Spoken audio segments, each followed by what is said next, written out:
Hey, what's up guys, welcome back to my YouTube channel. So guys, in this video I'm going to show you how to fix unable to join the network error on iOS 16 in iPhone. So guys, let's get started this video without wasting any time. So guys, what you need to do, so guys, first of all, go to your settings. So simply tap on Wi-Fi. So guys, here is my Wi-Fi network and it will showing the error. So guys, simply tap on the I and tap to forget this network.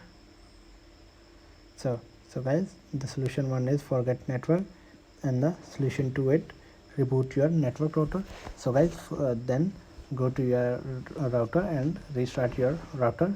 So guys, after restarting your router, open iPhone settings, tap on general, scroll down, tap on transfer or reset, tap on reset. So guys, tap to reset all your iPhone settings. It will not delete your data, it will only reset all settings. So after doing reset your iPhone, go back and open settings, tap on Wi-Fi, tap on other. So guys, you need to do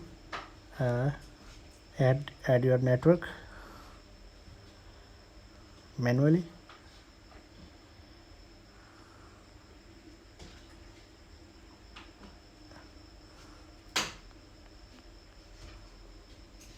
So add your network manually. So then what you need to do, so guys, here is the simple method for fixing your iPhone. So guys, simply check your iPhone update here. So guys, if you have any latest update, to update your iPhone to the latest version. So guys, here is the simple method for fixing unable to join Wi-Fi network error on your iPhone. So guys, thanks for watching this video. Please like, share and subscribe. Thank you guys. See you in the next video.